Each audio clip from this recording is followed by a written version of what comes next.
our usual practice. Yeah. You see, there are three keywords in title of my presentation: research, how to operate this. Somebody help me out. Yes.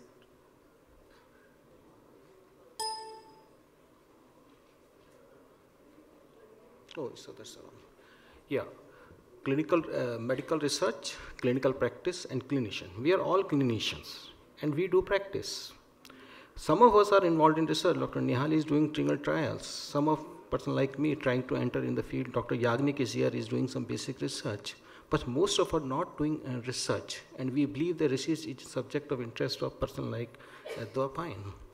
But what I want to focus here, that we are constantly involved in research even if we are not doing any experiment or we are not having any laboratory or even a trial.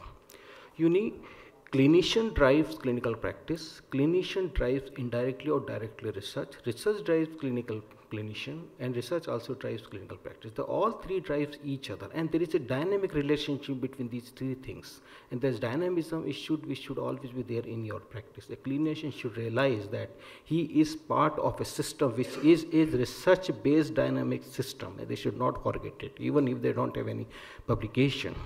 And the role of clinician in research is bidirectional. They conduct research and add to medical knowledge. Definitely, Dr. Nihal done some wonderful trials, and that will add to our knowledge, like your new medicine, old medicine in use in diabetes. But same time, the responsibility is clinician, which is very, very important, is to bring research into clinical practice and ensure efficient use of research results. That is a very important point. That's why research is very important for each and every clinician. Research in clinical practice is a dynamic multi-step process involving huge effort. Clinicians should play an important role in it. Dwapine told about his Jiva study. He identified certain genes which are associated with diabetes mellitus in our population. And Dr. Goyal very immediately asked one question: Dr. Dwapine, can we use those genes in aiding in diagnosis of diabetes? No. Bringing research to practice is a very, very, very long and tedious process. For example, first is discovery of the genes in health application. For example, we identified, in fact, was part of the team of Dwapine, and we identified certain genes which are associated with diabetes. They're associated with, I will say there was an association. But we need to, analytical validation to be done. We have done some work like transcriptomic and others of those genes. Then clinical validation to be done. I think some of the discoveries might die here only, at this step only. Now, of course, we need to go some epidemiologists in population, and this should be followed by coming to some clinical utility developments. For example, Jiva gene, if they meet all these criteria, they will come to the clinical utility, in the sense we want to develop a diagnostic chip and do diagnostic test. But that is not enough. After test is being developed, we need multiple clinical studies, then meta-analysis, and systemic reviews, guideline development. Once the guidelines are developed, it should go to the actually dissemination research, implementation research, diffusion research, and so many other things. And lastly, and most important, what is the economic impact on the society? Suppose we develop some chip, and the chip will cost you, say, around 50,000, 15 or 20,000 rupees, and you find a gene and found the basis that there was 7% increased chance of develop diabetes. So what is the output of that? Because we have other strategies. So bringing any research to practice is a long process, and this is known as knowledge generation, translation, and clinical decision making. This is the continuum of the process. And knowledge transmission is defined by the Canadian Institute of Health Research as dynamic and interactive process that includes the synthesis, dissemination, exchange, and ethically sound application of knowledge to improve health, provide more effective health service, and produce and strengthen the healthcare system. So this is the overall process of research. Now, the most important part of medical research is medical knowledge, is knowledge generation, contributing the existing knowledge of any disease. For example, diabetes, we have a set of knowledge, right from its molecular biology to right to its anti-diabetic drugs, its diet, exercise, and everything.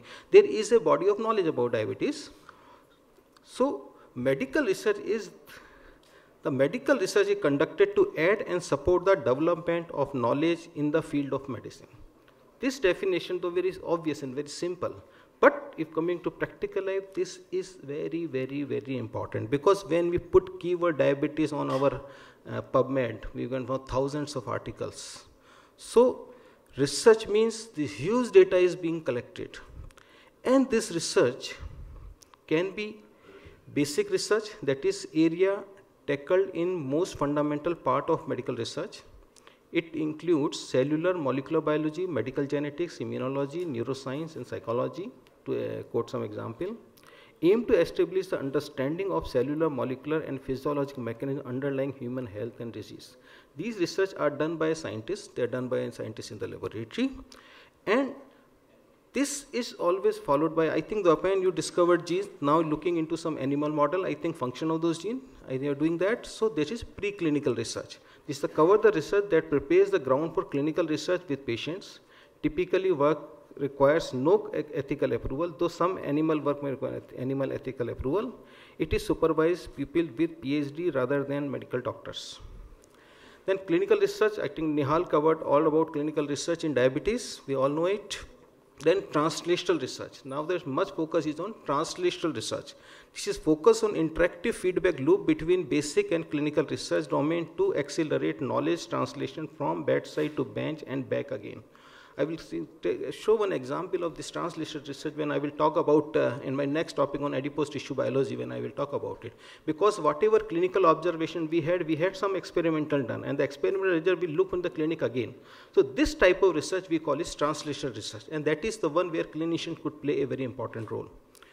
Apart from that, I think about these different trials, observation studies, interrupted time series studies, these are all type of studies which a clinician can do in his practice. Even simple observations in their publications, that is very important. Sometimes they will lead to big science, and that big science will come back to clinic. So all these type of studies, apart from trials, that is writing systemic review, meta-analysis of the trials, controlled trials, of course, this is done by a big program like with an industry and others, but observational studies can be done by any one of us. So clinician could contribute to all these type of clinical research very easily. They just must have some good ideas. Now coming to what are the steps in medical research, I think part of this part is covered by Dr. Nihal Thomas in context of drug trial or clinical trials. You see, first an important thing in doing any research is identification of research problem. Dr. Goyal also mentioned this disease, what disease is. I think I will say to a more specific, what should be the research problem. Until unless you know the problem, there is nothing in research. Then one should thoroughly review the literature. I remember I wrote one project for ICMR, it was reviewed by Dr. Yagnik, and first thing he said, review the literature again. The review of literature is very, very, very, very important before you are embarking on any project. Then third step is asking the research question. Most important thing, if you are crystal clear about your research question, you can do some work. If you are not clear about your question, you will lead nowhere. Then of course, research design, data collection, data analysis, and research dissemination. So to do this all, a clinician should be creative thinker. Creative thinking is the most important fundamental point to do anything. You know, having one drug discovered by one company and you in a trial, that is not research. You should have creative thinking. You know, that's like creative thinking, like using a drug in malaria, in diabetes, taking old data and new Indian diabetes, so taking into account Indian phenotype and environmental pollutant and other things. Then you think about it, how this could drug work better in, or you in the context of data we generate for the opine about genotype, and thus chloroquine does better in some of these. You know, these are all creative thinkings. So problem-based learning you need to have. Information mastery skill, that is very important. You can't analyze data until unless you are expert of information technology. Critical appraisal skill, that is very important.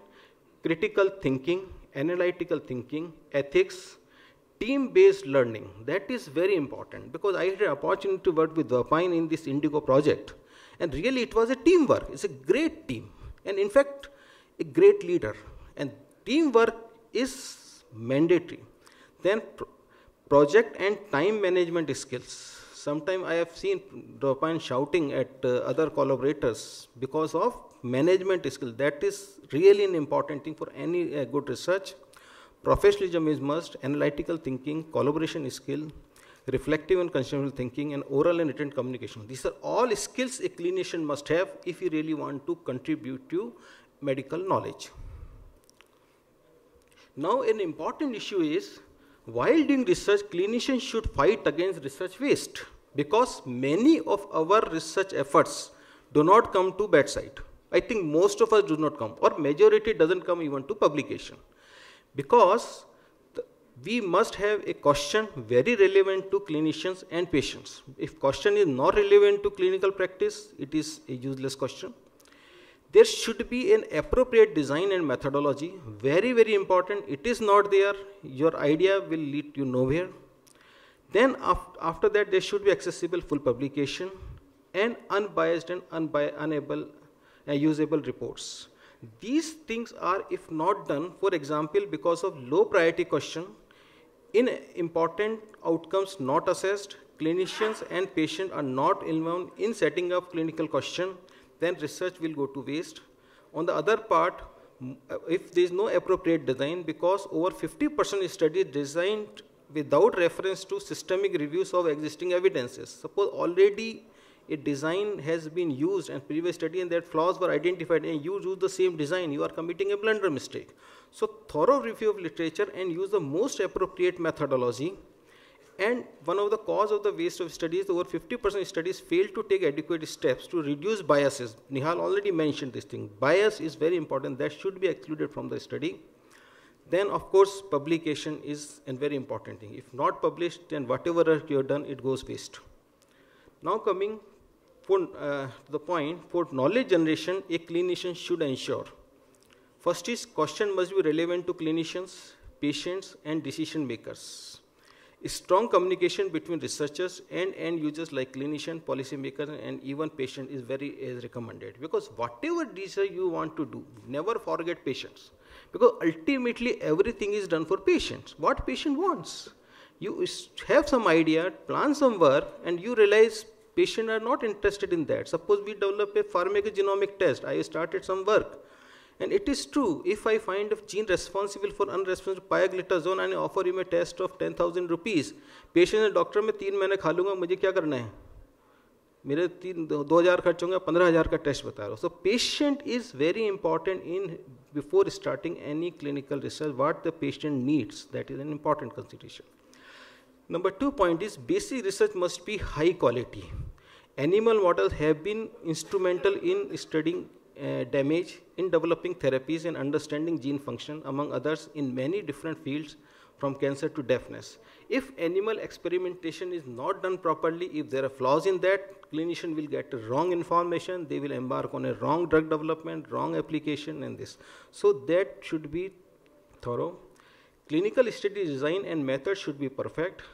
Thorough review of literature, good knowledge of health technology assessment and training, and support by methodologists in health research. That is very important. You should take, if you are planning any study, you should be sure about your method. If you are not sure, take help of a methodologist expert. For example, I planned one study on adiposopathy disease run in our society. ICMR people wanted to review by Dr. Yagnik, and I am waiting for last 3 months to have a 1 day long or 2 day long discussion with him, because methodologist expert should always be involved in design of any study. If there is a flaw in methodology, your study will fail. And lastly, Dr. Nihal already mentioned, clinical trial must be registered, and of course publication. Now coming to the point, this was about how a clinician can contribute to medical knowledge. Now coming, how clinician can bring knowledge, medical knowledge to his practice. That is very important. Many times my resident, sir, I read one article, this medicine was doing this purpose, why not we use for this purpose? There was one study say like this, another study it was like this. So there is lot of confusion in medical literature to how to crystallize the medical literature in a perfect way to your practice. You know, clinical practice guideline is the most appropriate instrument to bring research into your practice. You read any literature, so many studies, other thing, this trial, that trial, other thing. But when come to your practice, you must trust upon clinical practice guidelines. They are systematically developed statements to assist practitioners and patient decision about appropriate health care for specific circumstances. So, if there is a lot of literature, lot of confusion, but when it comes to your patient, you should always focus on what practice guidelines say.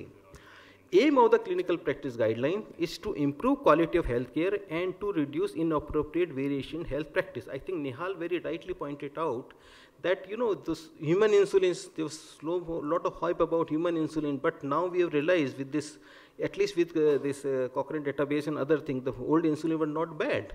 So appropriate clinical practice guideline develop is very, very important. Let it be old drug. If it is better, it should be given priority over the newer drug. For example, metformin is given priority. It's the oldest medicine in your clinical practice guideline for diabetes, all the guidelines. So even your fancy drug may have some advantage, but you should not adopt immediately because they may come with a disadvantage after 10 years. So you should always follow clinical practice guidelines.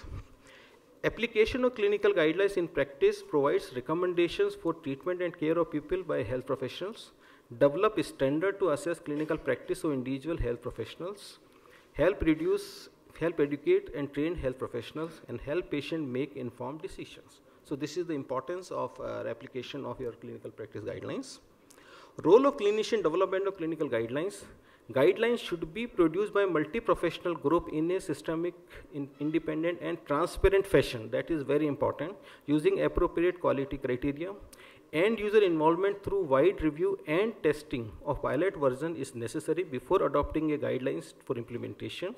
If guidelines are adopted from other countries or area, they must re-edited and reviewed and tested for applicability in new environment. That is very important for diabetes practice in our country because we are a different phenotype and sometimes we follow ADA guidelines. Are they really true for us? So we must make an effort to adopt guidelines, generate data whether they fit to our country or not. Clinicians and learned societies should produce guidelines.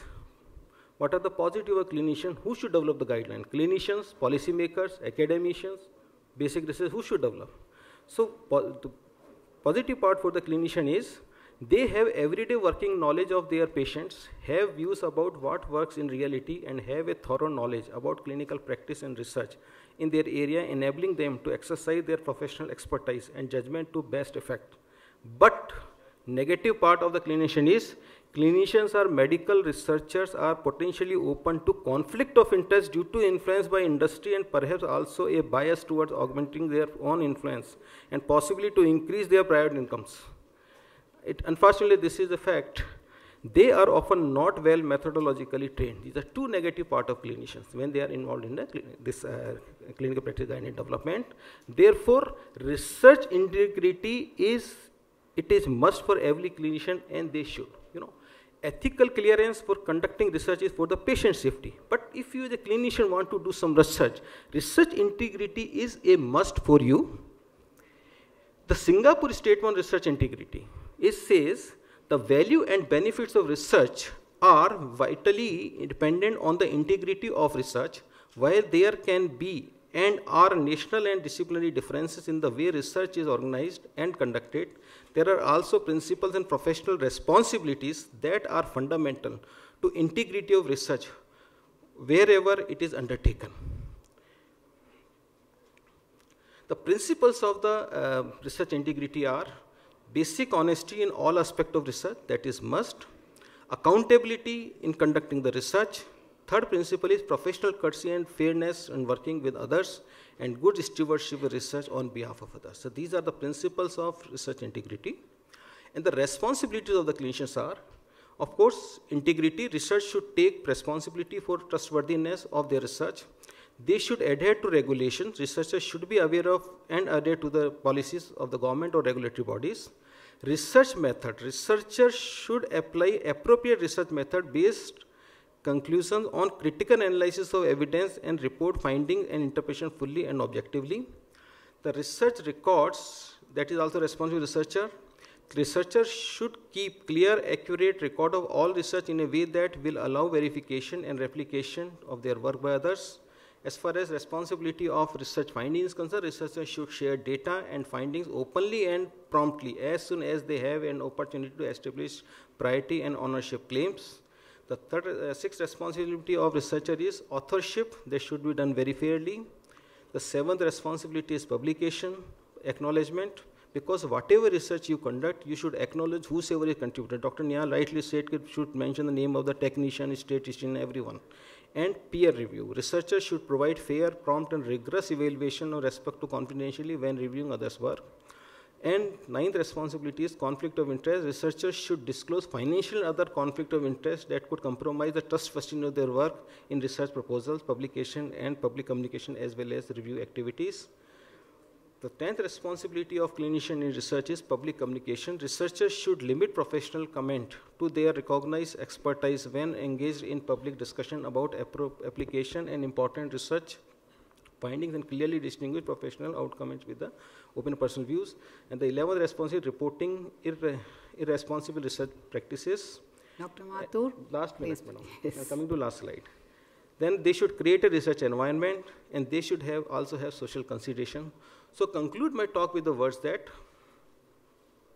so I can speak conclusion, that clinicians are involved in research not only in contributing to research, medical knowledge, but by applying research to their practice. They should adopt a very systematic approach and should adopt the best clinical caution and methodology in their research work, and they should publish it and acknowledge whosoever contributed in a very honest and integrative way. And the Singapore Declaration is the right guideline for integrity in research. Thank you very much.